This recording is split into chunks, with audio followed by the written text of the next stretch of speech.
నాకేదైనా జరిగితే దయచేసి నా బిడ్డను చూసుకోండి. ఇది ఏ సినిమాలో డైలాగో కాదు. ఒక మహిళ న్యాయమూర్తి ప్రాణభయంతో చేసిన కన్నీటి SOS కాల్. పశ్చిమ బెంగాల్లోని మాల్దాలో ఎవరు ఊహించని ఒక దారుణం జరిగింది. 3 మహిళలు సహా 7 జ్యుడిషియల్ ఆఫీసర్లను వందలాది మంది అల్లరి మూకలు 9 గంటల పాటు బందీలుగా ఉంచారు. వాళ్లున్న కార్ల అద్దాలు పగలగొట్టి రాళ్లు కర్రలతో విచక్షణ రహితంగా దాడి చేసి నరకం చూపించారు. ఆ భయానక వాతావరణంలోనే ఆ మహిళా ఆఫీసర్ తన బిడ్డను కాపాడమని పై అధికారులకు ఫోన్ చేసి వేడుకుంది.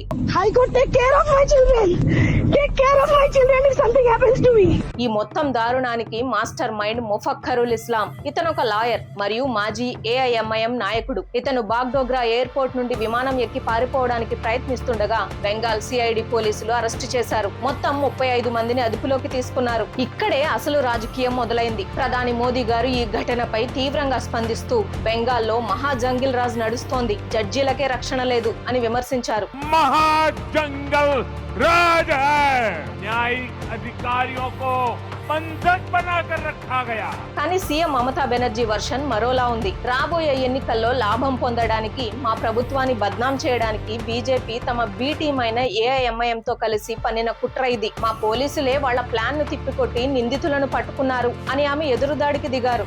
বিজেপিকে জিতিয়েছিল বিজেপি টাকায়, আর কালকেও যে দাঙ্গা করেছিল পরশুদিন আমাদের CID, অর্থাৎ লোকাল পুলিশ নয়.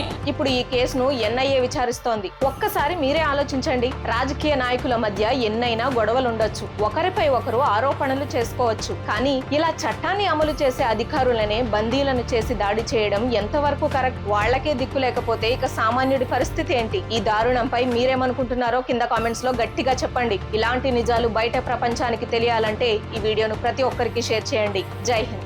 ఈ విషయం గురించి ఇంకా క్లియర్ గా తెలుసుకోవాలి అంటే ఫుల్ వీడియో చూడండి.